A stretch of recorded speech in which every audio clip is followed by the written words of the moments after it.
You know what, ನಿನ್ನೆ ಅಷ್ಟೇ ನಿಮಗೆ ಹೇಳ್ತಿದ್ದೆ ನಾನು ಏನೋ ತೊಗೊಬೇಕು ಅಂತ, ಅದನ್ನು ಇವತ್ತು ತೊಗೊಂಡಿದ್ದೀನಿ. ಅದು ಮಿನಿ ವರ್ಷನಲ್ಲಿ.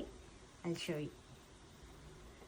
ಚಂಚರ ನಂದು ಮಿನಿ ಸಿಂಗಲ್ ಮೈಕ್ನ ತೊಗೊಂಡಿದ್ದೀನಿ, which is so handy, so tiny, so cute.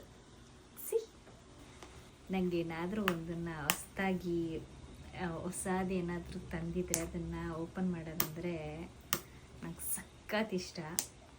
ಅದು ಏನಾದರೂ ಆಗಿರ್ಬೋದು, ಆನ್ಲೈನಲ್ಲಿ ನಾನು ಏನೇ ತರಿಸ್ಕೊಂಡ್ರು ಅಷ್ಟೇ. ಸೊ ಅದು ನಂಗೆ ಗೊತ್ತಿರುತ್ತೆ ಏನಂತ ಹೇಳ್ಬಿಟ್ಟು, ಬಟ್ ಆದ್ರೂ ನನಗೇನೋ ನೋಡಬೇಕು, ಹೆಂಗಿದೆ ಅಂತ ನೋಡಬೇಕು ಅಂತ ಸಖತ್ ಇಷ್ಟ ಆಗುತ್ತೆ. So this is my new mic.